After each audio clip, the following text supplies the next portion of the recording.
ঈশ্বরের দৃষ্টিকোণ থেকে জীবন। Life from God's point of view, ঈশ্বরের দৃষ্টিকোণ থেকে আমাদের জীবন। আমরা এর আগে বহুবার বাক্যের এই জায়গাটাকে নিয়ে আমরা বহুবার শুনেছি, আজকে আরেকবার শুনি। আর আমি বিশ্বাস করি যে ঈশ্বর নিশ্চয়ই, ঈশ্বর তার বাক্যের মধ্যে দিয়ে সর্বদা কথা বলেন। হালেলুয়া।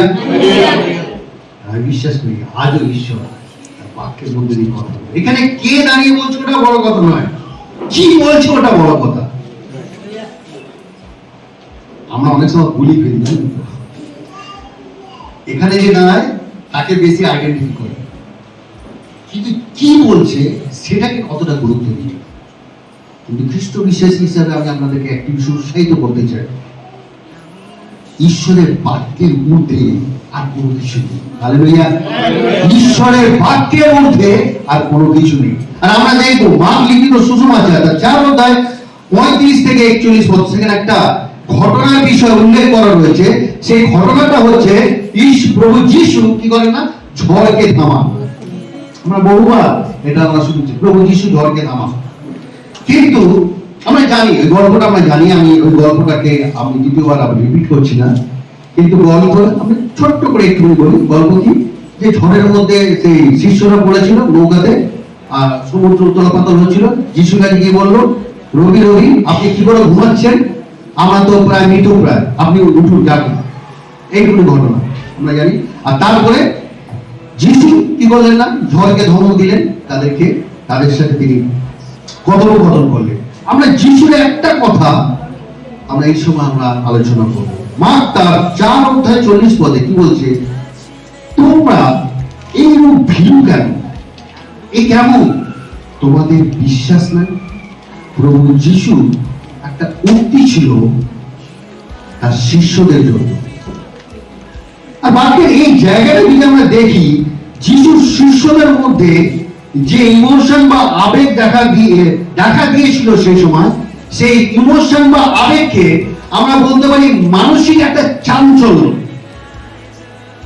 কেননা তারা এমন এক পরিস্থিতির মধ্যে দিয়ে যাচ্ছিল, তাদের আবেগ বা তাদের ইমোশন কি হচ্ছিল না, তাদের একটা চঞ্চল ভাবে এসে গেছিল কি, যে এরপরে আমরা হয়তো আর বেঁচে থাকবো না।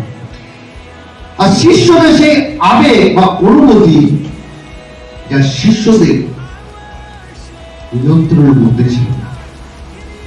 তারা নিজেদের লাইফকে, নিজেদের জীবনকে সেই সময় নিয়ন্ত্রণের মধ্যে রাখতে পারেনি। কেন, পরিস্থিতি তাদের সামনে এমন ছিল যে তাদের নিয়ন্ত্রণ, তাদের মানসিক যে নিয়ন্ত্রণ, সেই নিয়ন্ত্রণকে তারা হারিয়ে ফেলেছে।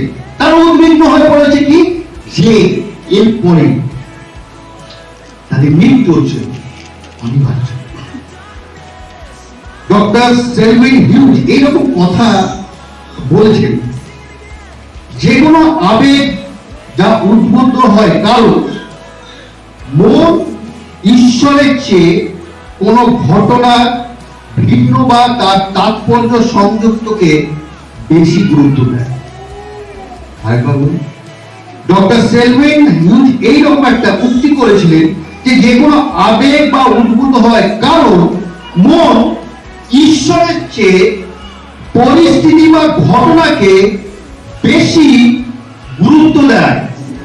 ঈশ্বরের থেকে মানুষ পরিস্থিতি বা ঘটনাকে বেশি গুরুত্ব দেয়, আর যেটা মানুষকে ঈশ্বরের থেকে একটু দূরত্ব তৈরি করে দেয়। বা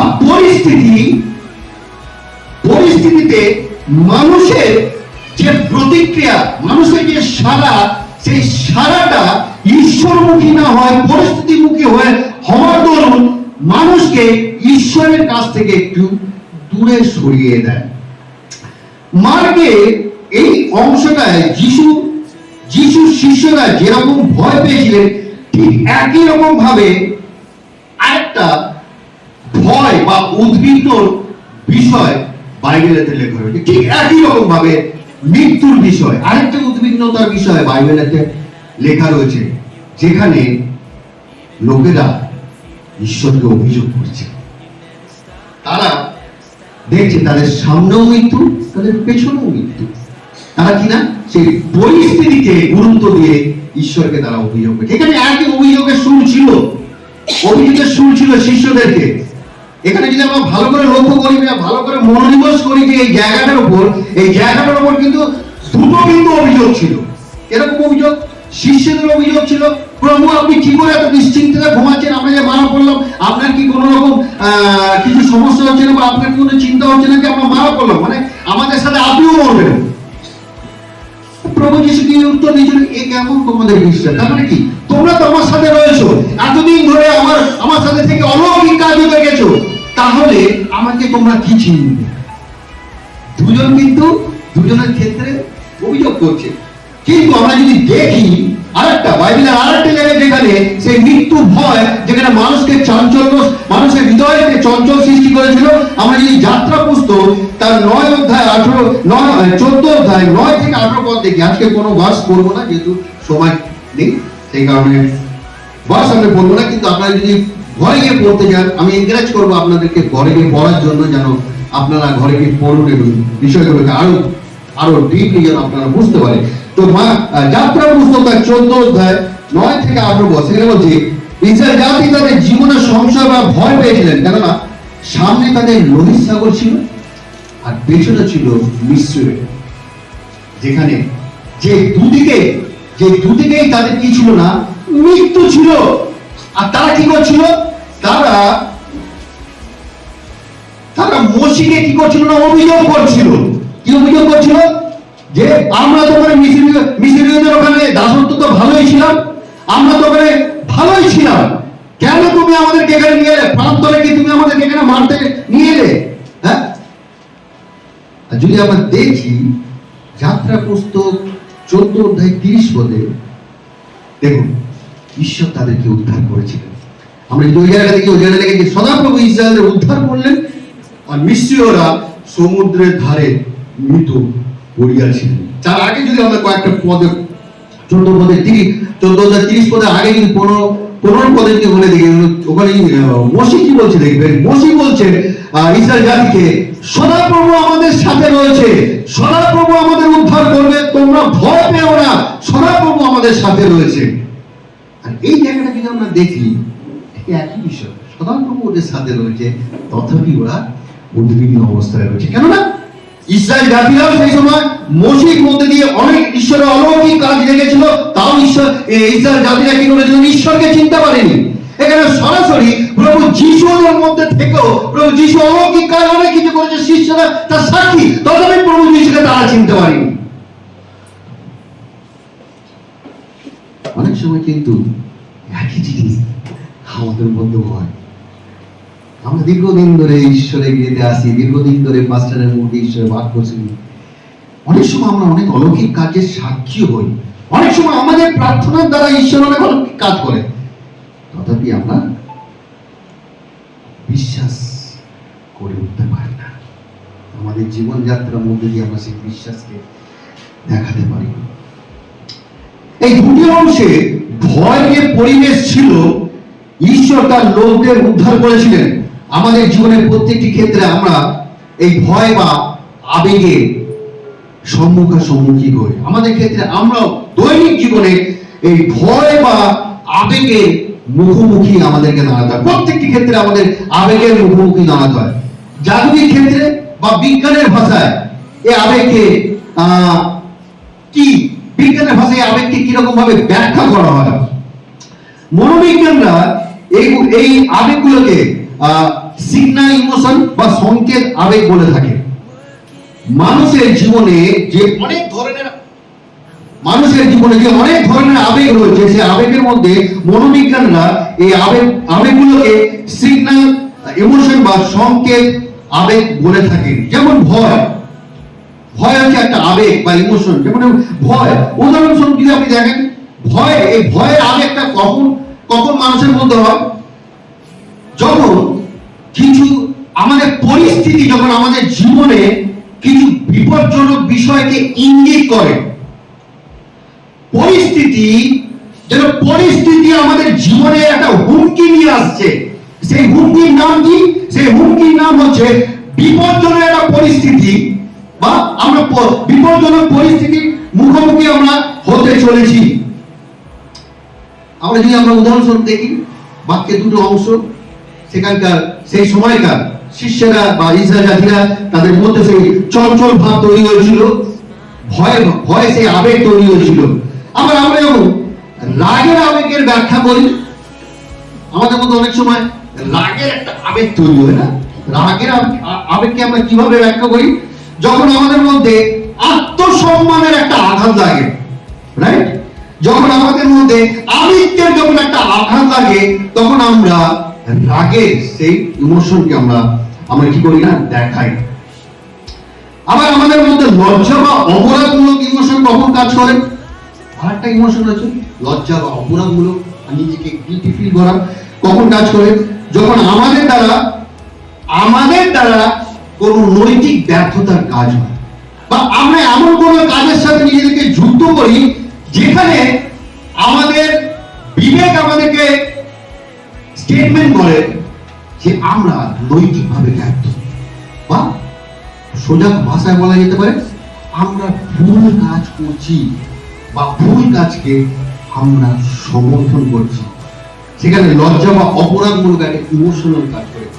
আবার আমরা অনেক সময় শোক বা দুঃখের ইমোশনকে আমরা ফোকাস করি। কখন? যখন আমরা প্রিয়জনকে হারাই, তখন আমাদের মধ্যে একটা শোকের ইমোশন দেখা যায়। যখন আমাদের খুব কাছের লোক যখন আমাদেরকে ভুল বোঝে, আমাদের চিন্তাধারাকে বুঝতে পারে না, আমাদের উপলব্ধিকে বুঝতে পারে না, খুব কাছের লোক, তখন আমাদের মধ্যে একটা দুঃখ বা শোকের একটা ইমোশন আমাদের মধ্যে দেখা যায়। আবেগ বা অনুভূতি এমন একটা বিষয় যেটা সংযত না করতে পারলে আমাদের বিপক্ষে পাপ হিসাবে গণ্য হয়। আবেগ বা অনুভূতি এমন একটা বিষয় যে যখন আমরা ওটাকে যদি সংযত করতে না পারি, তাহলে সেটা আমাদের ক্ষেত্রে পাপ হিসাবে গণ্য হয়।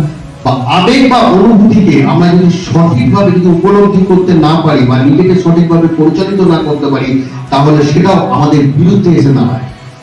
যদি আমরা বাক্যের একটা জায়গায় একটা ঘটনাকে দেখি, সেই ঘটনা তার আবেগকে তার কতটা তার বিরুদ্ধে দাঁড়িয়ে করেছিল আমরা বুঝতে পারবো। আদি পুস্তক যদি আমরা দেখি, আদি পুস্তকটা 4 অধ্যায় 3 থেকে 7 পর্যন্ত, সেখানে যে ঘটনার কথা বলা হচ্ছে, যে ঘটনার বিষয় বলা হচ্ছে, সেই ঘটনাটা হচ্ছে কইন আর হেবেলের ঘটনা। এখানে কইন হেবেলের উপর একটা হিংসাত্মক মনোভাব তৈরি করেছিল। ঈশ্বর যখন কইনের সেই উপহারকে গ্রাহ্য করেনি, ঈশ্বর অব্যক্ত ভাষায় কইনকে বলেছিল, তুমি তোমার আবেগকে ঠিক করো। কেন আজকে আমি তোমার উপহারকে গ্রহণ করিনি, কেন হেবেলের উপহারকে গ্রহণ করেছি? কিন্তু সেই দিন কইন তার আবেগকে সংযত করতে পারেনি। আর আবেগকে সংযত না করতে পারার দরুন সেদিন কইন ঈশ্বরের বিরুদ্ধে পাপ করেছিল, তার ভ্রাতাকে হত্যা করার মধ্যে। অনেক সময় আমরা আবেগকে কন্ট্রোল না করে অনেক এমন কিছু ঘটনা ঘটিয়ে ফেলি, যেটা কিন্তু পরোক্ষভাবে আমাদের বিরুদ্ধে এসে দাঁড়ায়। বাইবেলের এই ঘটনাগুলোর মধ্যে দিয়ে আমরা কিভাবে নিজেদের ইমোশনকে সংযত করতে শিখি বা শিখতে পারি, এটা তো আবেগের, এগুলো হচ্ছে উদাহরণ। কিন্তু এই আবেগ বা ইমোশনকে আমরা কিভাবে কন্ট্রোল করবো বা কিভাবে আমরা নিজেরা এই বিষয়কে কিভাবে আমরা আমাদের দৈনিক জীবনে কিভাবে এটাকে অ্যাপ্লাই করবো, আবেগ বা ইমোশনকে আমরা আমাদের আবেগকে তখনই সঠিকভাবে পরিচালনা করতে পারবো যখন আমরা সঠিকভাবে ঈশ্বরের সাথে আমাদের সম্পর্ককে গভীর থেকে গভীরতর করে তুলি। আমরা যদি দেখি যোহন তার 8 অধ্যায় 31 আর 32 পদে, ওখানে প্রভু যিশু কি বলছে দেখুন। যিশু বললেন, যদি আমার বাক্যে স্থির থাকো আর তোমরা সত্য জানবে আর সত্য তোমাদের স্বাধীন করবে। যদি তোমার আমার বাক্যে স্থির থাকো, অপরপক্ষে প্রভু যিশু বলতে গেছে, যদি আমার বাক্যের সাথে তোমার সম্পর্ক থাকে, প্রভুর বাক্য আমাদেরকে সেই নিগূঢ় থেকে নিগূঢ় তত্ত্বকে জ্ঞাত করে, যে নিগূঢ় তত্ত্ব আমরা অন্য কারুর কাছে পেতে পারি না। একমাত্র প্রভুর বাক্যের আমাদের জীবনে সেই নিগূঢ় তথ্য রয়েছে, যে নিগূঢ় তথ্য প্রভু চান আমাদেরকে জানাতে। কিন্তু আমাদের কাজ কি রয়েছে? আমাদের কাজ রয়েছে যেন আমরা প্রভুর বাক্যের সাথে কি থাকি না, সংযুক্ত থাকি। অর্থাৎ আমাদের জীবনে যেন প্রভুর এই বাক্য দৈনিক রূপে আমাদের সাথে যেন থাকে, দৈনিক ভাবে যেন আমরা প্রভুর বাক্যকে যেন আমরা পাঠ করতে পারি অতি আকাঙ্ক্ষিত হৃদয়, এক ক্ষুধিত হৃদয়। আর কি বলছে? আর তোমরা সত্য জানবে। অনেক সময় এই সত্যের বিবরণ আমাদের কাছে পরিষ্কার থাকে। আমরা সেই সত্যকে জানতে পারবো। কোন সত্য? ঐশ্বরিক সত্য, যে সত্য অলরেডি প্রভু যিশু আপনারা আমার জন্য পূর্ব পরিকল্পনা করে রেখেছেন। হালেলুয়া! পূর্ব পরিকল্পনা করে রেখেছেন আপনারা আমার জন্য। কিন্তু আমরা সেই সত্যতে পৌঁছতে পারি না, কারণ আমাদের জীবনে বাক্যের সাথে সেরকম ওতপ্রোত সম্পর্ক থাকে না। কিন্তু প্রভু বলছে, যদি আমার বাক্যে স্থির থাকো, যদি আমার বাক্যের মধ্যে যদি তোমাদের সংযুক্ত থাকে, তাহলে তোমরা সেই সত্যকে জানবে, যে সত্য আমি তোমাদের জন্য নির্ণয় করে রেখেছি, যে সত্যকে আমি তোমাদের জন্য পরিকল্পনা করে রেখেছি। আর সেদিনকে যিশু শিষ্যরা স্বচক্ষে সে স্বর্গীয় সত্যকে দেখেছিল, যে স্বর্গীয় সত্যের নাম হচ্ছে প্রভু যীশু খ্রিস্ট। আর সেই দিন তারা সেই সত্যকে দেখার পর সত্যকে তারা উপলব্ধি করতে পারেনি, কেননা তারা নিজেদের অন্তঃকরণের চোখকে বন্ধ করে রেখেছিল, বা অন্তঃকরণকে সেইভাবে তারা কোনোদিন আকাঙ্ক্ষিত করতে পারেনি। কেন যিশু তাদের থেকে ভিন্ন? কেন যিশু মধ্যে দিয়ে এত অলৌকিক কাজ হয়? কেন যিশু অন্যদের থেকে আলাদা? কোনোদিন তাদের মধ্যে সেই ভাব আসেনি। সেই ভাব আসেনি বলে আমরা দেখেছি প্রভু যিশুর মৃত্যুর পরে তারা আবার তাদের পুরনো প্রফেশনালদের ফিরে চলে গেছে। হ্যাঁ, কেউ মাছ ধরতে গেছে, তারপর প্রভু যিশু এসে পুনরুত্থিতের পরে প্রভু যিশু তাদেরকে যখন দেখা দেয়, তখন তারা প্রভু যিশুর গুরুত্বকে উপলব্ধি করতে পারে। কিন্তু আজকের প্রেক্ষাপটে যখন আমরা দাঁড়িয়ে যখন ঈশ্বরের বাক্য শুনি, ঈশ্বরের বাক্য আমাদের সেই সত্যতে নিয়ে যেতে চায়। কেন ঈশ্বরের বাক্য আমাদের সেই সত্যতে নিয়ে যেতে চায়? কেন ঈশ্বরের বাক্য বলে তোমরা সেই সত্য জানো, সত্য তোমাদেরকে স্বাধীন করবে? ঈশ্বরের বাক্যই একমাত্র আমাদেরকে স্বাধীন করতে পারে, বা ঈশ্বরের বাক্যই একমাত্র আমাদেরকে সঠিক ইমোশনকে গ্রহণ করতে তিনি আমাদেরকে সাহায্য করতে পারেন। ঈশ্বরের বাক্য আমাদের স্বাধীন করেন ভয় থেকে, ঈশ্বরের বাক্য আমাদের স্বাধীন করে রাগ থেকে, ঈশ্বরের বাক্য আমাদের স্বাধীন করে দুঃখ থেকে, ঈশ্বরের বাক্য আমাদের স্বাধীন করে অনিশ্চয়তা থেকে। কেন ঈশ্বরের বাক্য কি বলছে? প্রভু যিশু হচ্ছে সেই নিশ্চয়তা, অনন্তকালীন নিশ্চয়তা। প্রভু যিশু আমাদের দুঃখ থেকে আমাদের স্বাধীন করে। তার মানে কি? আমাদের প্রিয়জনরা যখন সেই মৃত্যুর মধ্যে দিয়ে যাবে, তখন আমরা দুঃখ করবো না। ডেফিনেটলি আমরা দুঃখ করবো, আমরা আমাদের প্রিয়জনকে হারাচ্ছি। দুঃখের মতো আমরা আনন্দ করবো, কেননা আমাদের ঈশ্বর আমাদের সেই আনন্দ করার প্রত্যাশা দিয়েছে। হালেলুয়া! আমাদের ঈশ্বর সেই আনন্দ করার প্রত্যাশা। অবশ্যই আমরা দুঃখ করবো, আমরা শোক করবো, কিন্তু আমরা তাদের মতো করবো না। যেভাবে সাধু পৌল বলছে থিতুসীয় পত্র, ঠিক তোমরা তাদের মতো করবো না যাদের কোনো আশা নেই, কিন্তু আমরা তাদের মতো করবো। আমাদের আশা রয়েছে, আমাদের প্রত্যাশা রয়েছে। আর সেই প্রত্যাশা, জীবন্ত প্রত্যাশা কে দিয়েছে? প্রভু যিশু খ্রিস্ট আপনাকে আমাকে দিয়েছে। অনেক সময় নিজের ছাড়া আমরা অন্যের পক্ষে তার সম্পর্কে মুখোমুখি হওয়া খুব সহজ আমাদের ক্ষেত্রে। অনেক সময় নিজের ছাড়া অন্যের পক্ষে তার সম্পর্কে সত্যের মুখোমুখি হওয়া খুব সহজ। ভালো করে আরেকবার বলি, অন্যের ক্ষেত্রে সত্যের মুখোমুখি হওয়া আমাদের কাছে খুব সহজ। অপরপক্ষে বলি, নিজের ক্ষেত্রে সত্যের মুখোমুখি হওয়া ততটা সহজ নয়। কিন্তু প্রভু যিশু সর্বদা আমাদেরকে বলেন তার বাক্য দ্বারা আমাদের উৎসাহিত করেন, আমরা যেন নিজের সত্যের সম্বন্ধে সচেষ্ট হই, অন্যজনের জন্য নয়। অনেক সময় যখন আমরা অন্যের কাছ থেকে যখন আমরা নিজের জন্য কোনো মন্দ কোনো খারাপ কথা শুনি তখন আমরা রেগে যাই। রাগের একটা ইমোশন আমাদের মধ্যে তৈরি হয়। রাগটা হওয়াটা কি অস্বাভাবিক? যখন আমার সম্বন্ধে কেউ কোনো বাজে কথা বলে, আমার রাগটা হওয়াটা কি অস্বাভাবিক? ডেফিনেটলি না। কিন্তু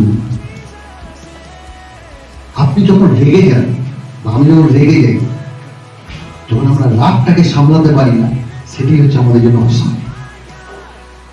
সেদিনকে কই হেবনের উপরে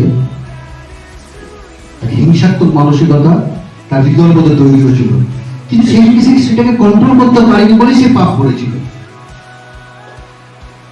আমরা যদি দেখি এফেসীয়দের 4 অধ্যায়ে 26 পদ, সাধু পৌল কি বলছে দেখুন, সূর্য অস্ত যাওয়ার আগে নিজের রাগকে স্থায়ী হতে দিও না, বা নিজের রাগ থেকে নিজেকে মুক্ত করো। সূর্য অস্ত হতে পারে, আপনার কারোর প্রতি রাগ থাকতেই পারে, তিক্ততা থাকতেই পারে, অভিমান থাকতেই পারে, কিন্তু ঈশ্বরের বাক্য আপনাকে কি বলে? যদি আমার বাক্যে স্থির থাকো তাহলে তুমি সত্য জানবে। আর সত্যটা কি? সত্য হচ্ছে তুমি অন্য কারোর জন্য কি করো না, তোমার রাগকে রেখো না। সেই দিন সূর্য অস্ত যেতে না যেতে তোমার রাগকে কি করো না, তুমি সরিয়ে দাও।